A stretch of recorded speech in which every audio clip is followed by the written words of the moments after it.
नमस्कार. श्यामची आई भाग 13वा. स्वाभिमान रक्षण. जो गृहस्थ असतो त्याने दक्षिणा घ्यावयाची नसते. दक्षिणा भिक्षुक ब्राह्मणाला देण्याचा अधिकार, कारण त्याला इतर उत्पन्न नसते व वेदविद्येशिवाय इतर धंदा नसतो. म्हणून ब्राह्मणाला दक्षिणा द्यावी असे सांगितले आहे. इतर देशातही उपाध्यायी आहेत, इतर धर्मातही ते आहेत. काही ठिकाणी त्यांना सरकारातूनच पगार मिळतो. आपल्याकडे समाजच ब्राह्मणाला देई. श्यामने आरंभ केला. आमच्या गावात एकदा एके ठिकाणी लग्न होते. शेवंती वाढ निश्चय जेव्हा करतात तेव्हा उभय मंडळपात वधूवर मंडपात दक्षिणा वाटतात. आपल्या ऐपतीप्रमाणे ही दक्षिणा देतात.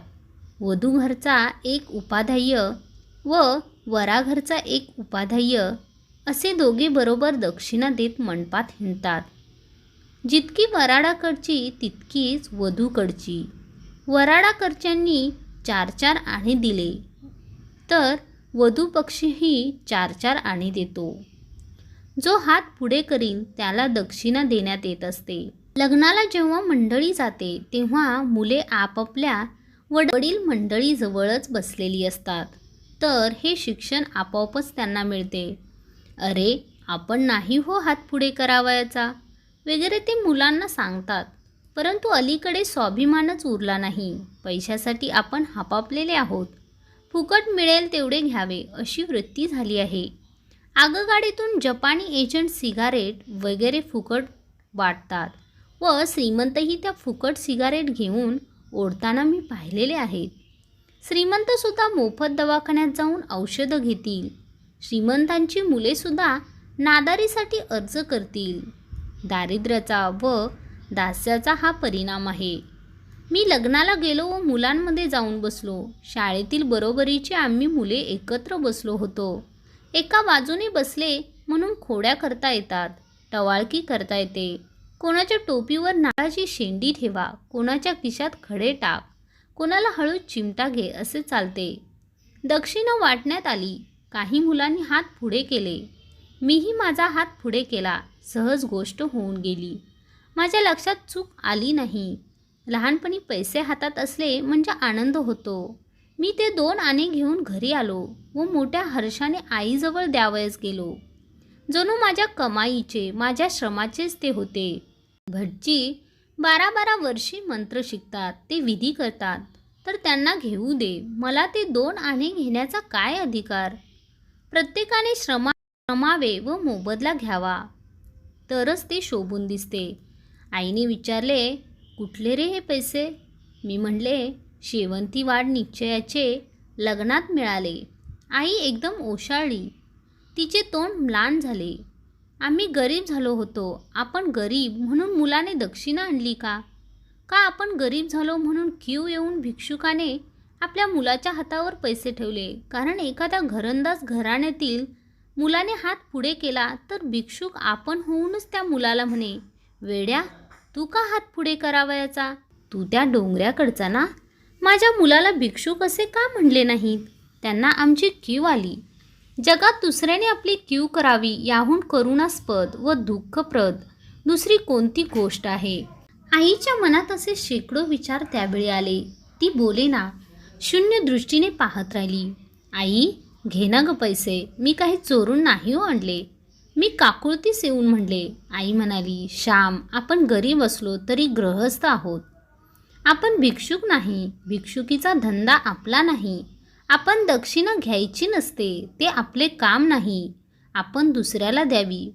भटजी वेद शिकतात, धार्मिक कामे करतात, त्यांना शेतभात नसते. ही दक्षिणा हेच त्यांचे उत्पन्न. मी म्हणले, आपल्या गावातील ते पांडू भटजी किती श्रीमंत आहेत. त्यांनी तरी दक्षिणा घ्यावी का? सावकारी करतात, शेतीभाती आहे, हे कसले भटजी? आई म्हणाली, तो त्यांचा दोष. पूर्वी भटजींना दक्षिणा जास्त मिळाली तर ते गोरगरिबांना देऊन टाकीत.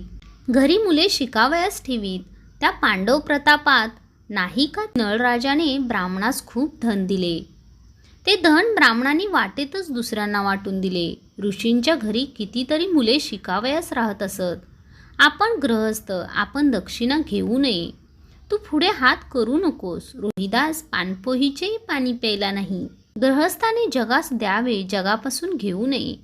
आईने ते 2 आणि शेजारी बाळू म्हणून गडी होता त्याला देऊन टाकले. मित्रांनो, जगापासून जितके आपण घेऊ तितके जगाचे आपण मिंदे होत असतो. आपण दीनमानी होत असतो. दुसऱ्यांच्या तोंडाकडे पाहणारे होत असतो. दीनमानी जगणे हे पाप आहे. ताटरपणे, उन्मत्तपणे जगणे हेही पापच. जगाचे मिंदे होणे नको. युरोपमध्ये ही स्वाभिमानी वृत्ती लहानपणापासूनच शिकवण्यात येत असते. आईबापांच्याही पैशावर जगणे हा तिथे मिंदेपणा व कमीपणा मानतात. अमेरिकेचे प्रेसिडेंट हुवर यांची गोष्ट सांगतात.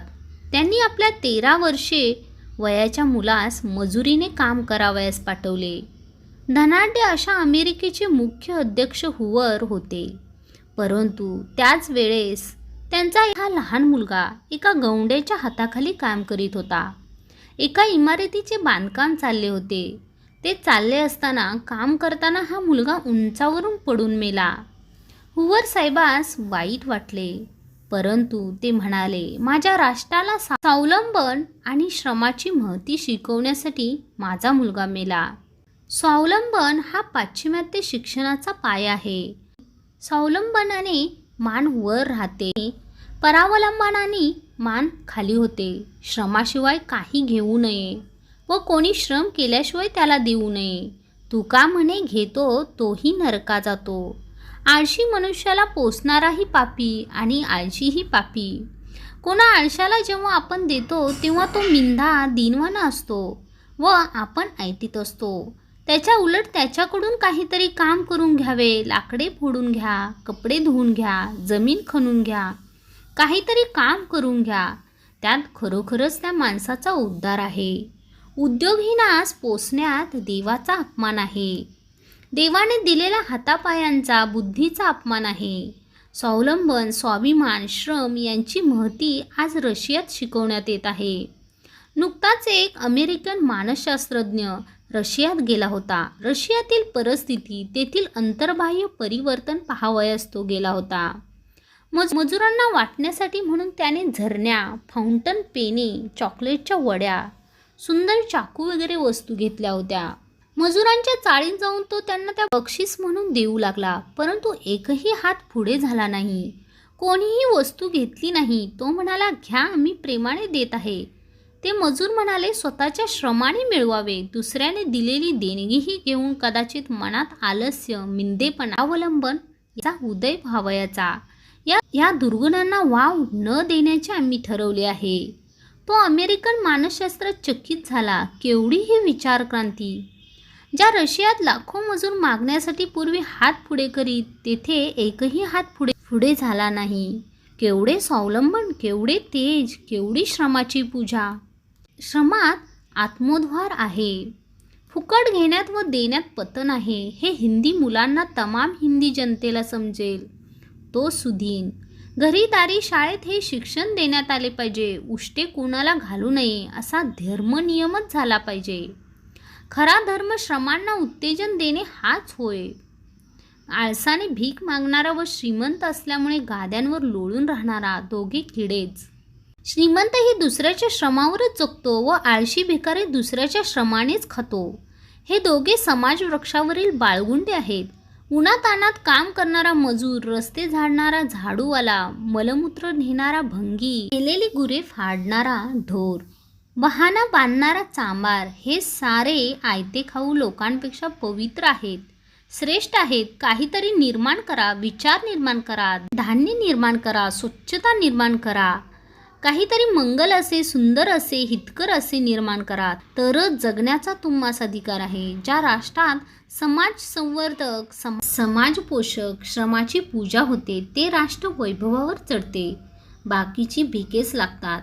माझ्या आईने मला स्वाभिमान शिकवला, मिंदेपणा म्हणजे मरण हे शिकवले. दुसऱ्याचे घेऊ नकोस, दुसऱ्यास दे हे शिकवले. पुढील भाग लवकरच घेऊन येते. धन्यवाद. आवडल्यास नक्की लाईक करा, शेअर करा, सबस्क्राईब करा. धन्यवाद.